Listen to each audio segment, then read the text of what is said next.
If you saw or listened to my episode last week all about how to build a product suite, you heard me talking about mini offers. And anytime I talk about mini offers, I always get a lot of interest and people want to know more because it seems like less of a risk to create a mini offer versus creating like a big course. It's usually faster and a little bit easier because it's just not as much information. It's not like a huge transformation that you're giving with a mini offer. And it's just not as scary, I guess, to start with a mini offer. So this episode is going to be all about mini offers, what they are, when you should create them, how to price them, specific examples, lots of examples. I love giving examples of mini offers to really get your brain going. And maybe you will decide that you want to create a mini offer before you create a course or a membership, which is totally fine and a great idea. So let's start with the basics. What is a mini offer? Well, they have a lot of different names: mini offer, low ticket offer, self-liquidating offer. We can talk about that kind of towards the end. That's more of an advanced, kind of topic. But a mini offer basically is a lower priced offer that solves a smaller problem typically than a course would. When I say lower priced, I usually mean between $7 and $97. Usually prices end in 7. If you're like, why the 7s? It's a psychological thing with the 7s. That might be another episode, but that's typically what I see, less than $100 basically. I'm seeing more and more mini offers now that are $50 or less. So 7, 17, 27, because first of all, the economy right now is a little crazy. So people just are scared to spend a big amount of money, which I get. And also, many offers that are priced that low, $7, $17, can sometimes be more of a no-brainer. So even if someone is brand new to you, they're not very scared to give you $7, because even if it sucks, well, it was just $7. It's not $997. So I'm seeing a lot of those in the marketplace. So some examples of mini offers: it can be a mini course, it could be a live workshop like via Zoom, or a recorded workshop. It could be a templates bundle or a digital downloads bundle. So digital downloads would be like party decor or teacher resources. Think Etsy, they have a lot of digital downloads. Planners, like planner downloads.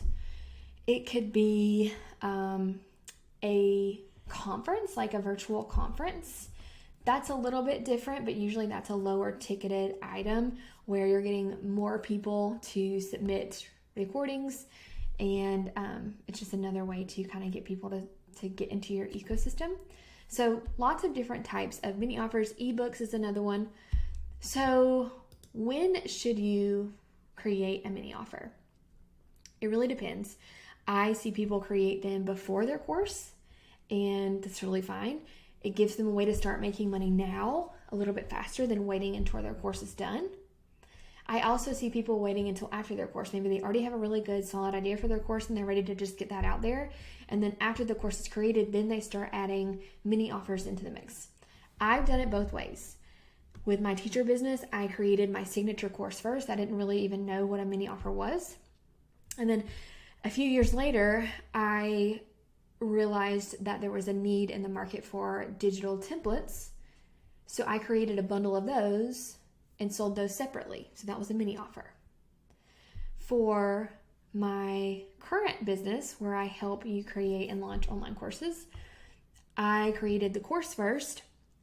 I created a mini course first called the Course Catalyst, which helped you basically choose your niche.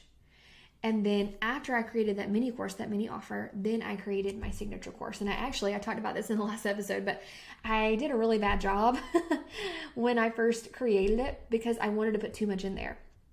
And this is just an example of I am learning as I go, just like you. So if I can do it, you can too. And I am learning from my mistakes so that I can help you not make those mistakes. No one is born an expert in anything. We all learn. So what I did was I put way too much in my course and it was way too overwhelming. And I ended up having to kind of revamp it and take parts out. But the parts I took out weren't wasted. I made mini offers out of those, which was great. So as you are thinking about when you want to create a mini offer, whether you do it before your signature course or membership or after, just think about, don't put everything in the course. Leave some things for mini offers. Okay, so now that I've kind of told you what they are and why you should make them, when to make them, let's talk about pricing, because I know that's a big issue with mini offers, and there's no right or wrong answer here. There's no formula, so anyone that says there's a specific formula, it's really just testing. It's testing to see what works, what sells, and what doesn't. So I usually recommend starting lower priced, and then as you get testimonials, as you get people the transformation that your mini offer can provide, then you can start testing raising the price. But remember, the purpose of a mini offer isn't necessarily to make thousands and thousands of dollars. The purpose of a mini offer is to allow customers to buy from you at a lower price point and get into your customer journey, and then hopefully they'll buy bigger ticket items from you in the future. So you want to price it accordingly. Even if you think your mini offer is just amazing and it's worth $300, and maybe it is, that's not the point. The point is price it low so that even if someone doesn't know you, and if they don't know you, they're definitely not going to know that this mini offer is worth however much you think it's worth. They'll still buy it from you because it's low risk. It's a low ticket offer. So I know that didn't specifically answer your question, but like I've said, I've seen a lot of $7, $17, $27, $37, up to $47 offers, especially like with Facebook ads. They'll run ads directly to that.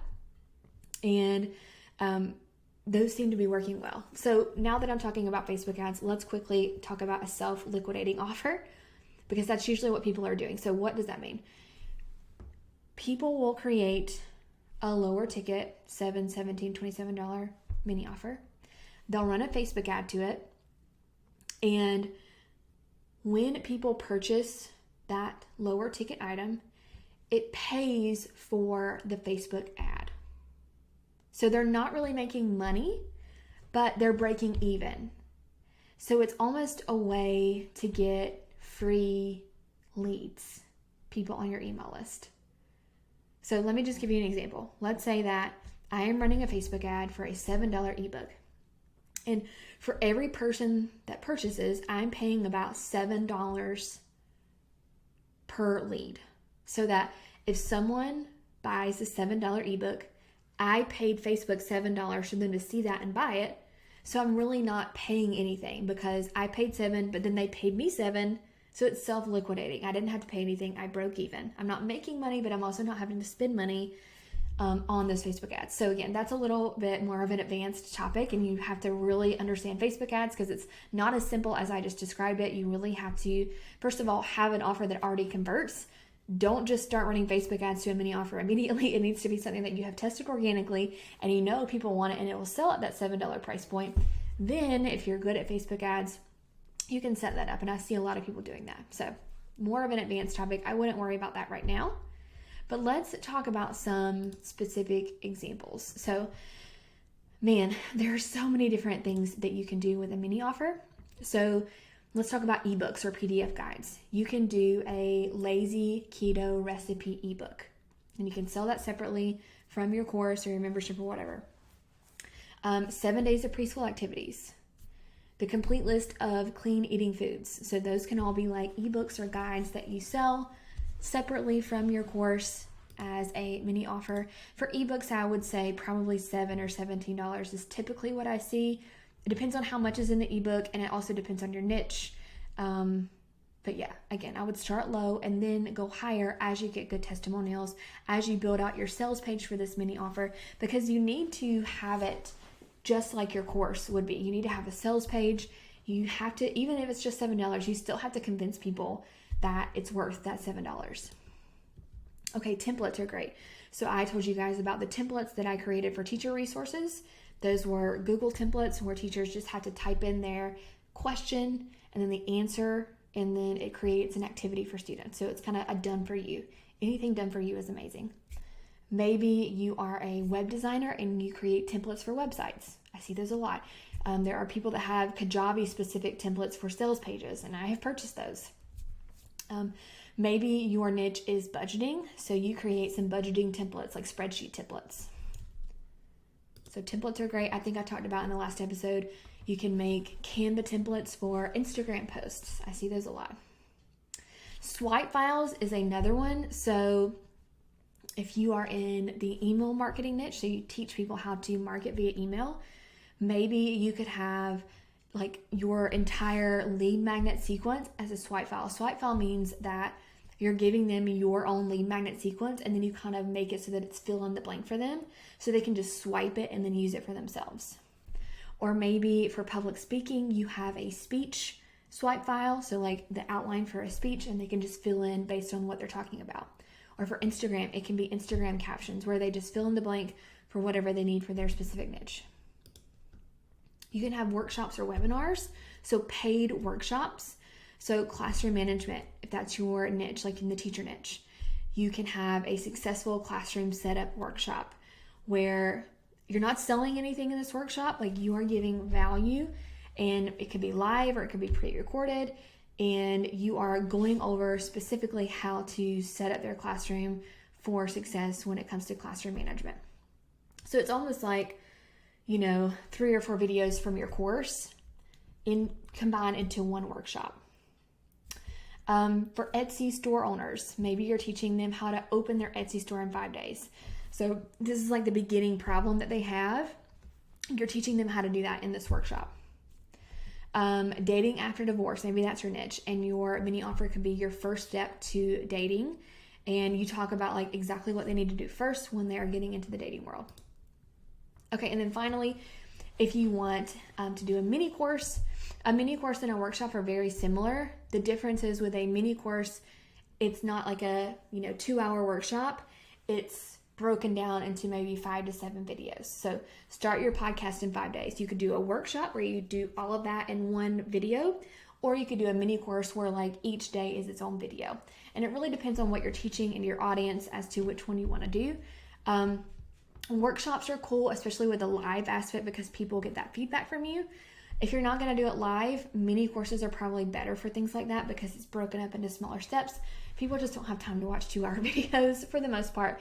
So that's something to think about as well. So there are a lot of examples for you for different mini offers, and there's lots of other ones out there.